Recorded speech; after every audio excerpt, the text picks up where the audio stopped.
రాష్ట్రంలో నడుస్తున్నది సర్కారు కాదు సర్కస్ అని తేలిపోయింది. సినిమా టికెట్ల రేట్ల పెంపు వ్యవహారంలో మరోమారు ఇది స్పష్టమైంది. టికెట్ రేట్ల పెంపు ముఖ్యమంత్రి ఇష్టారాజ్యంగా మారిందని బట్టబయలైంది.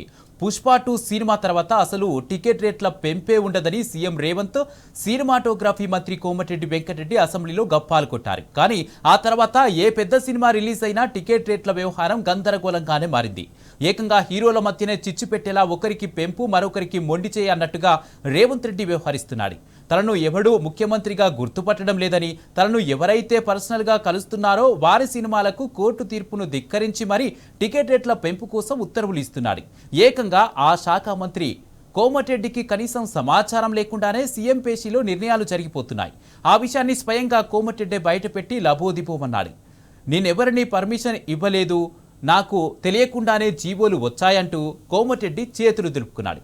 అంటే క్యాబినెట్లో ముఖ్యమంత్రికి మంత్రులకు మధ్య సమన్వయం సంగతి తర్వాత కనీసం సమాచారం ఇచ్చుకునే సోయి కూడా లేదని ఈ వ్యవహారంలో బయటపడింది. రేవంత్ రెడ్డికి కమిషన్లు వాటాలే ప్రధానమని సినిమా టికెట్ల రేట్ల పెంపు వ్యవహారంలో మరోసారి తేటతెల్లమైంది.